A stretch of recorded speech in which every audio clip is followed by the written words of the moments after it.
असो देवे घर में है भौजी तोरा बहिन के लेके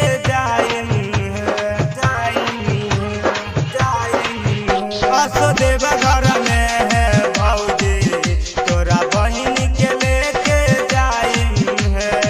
जल चढ़ा के भोले बाबा पर जल चढ़ा के भोले बाबा पर उनके के दुल्हन बनाए असो देव घर में है भौजी तोरा बहिन के लेके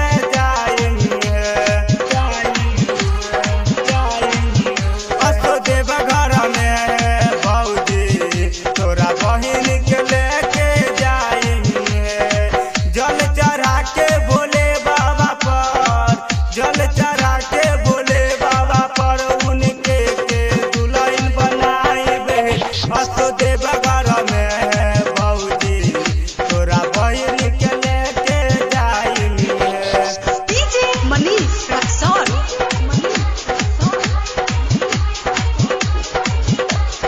चढ़ल सावन भीड़ लागल बाटे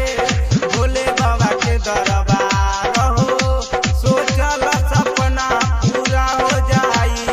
मनमा के तोहार हो मनमा के तोहार चढ़ल सावन भीड़ लागल बाटे भोले बाबा के दरबार हो सोचल सपना पूरा हो जाई मनमा के तोहार हो बाबा पर जलवा चढ़ाई के बाबा पर जलवा चढ़ाई के उन्हीं के साथी बनाई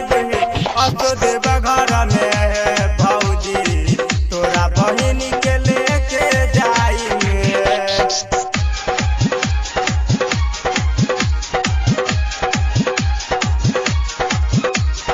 डीजे मनीष रक्सौल।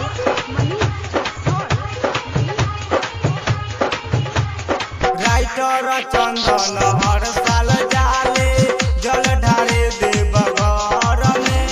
सब कर दुखवा कठिन हो जाला जे जलाई नगर में जे जलाई नगर में राइटर चंदन हर साल जाले जल ढारे देव घर में सब कर दुखवा कठिन हो जाला जे जलाई नगर में रंजन रौनक कहेला राकेश रंजन कहेला कमल सबे ममिया सजाई है असो देव घर में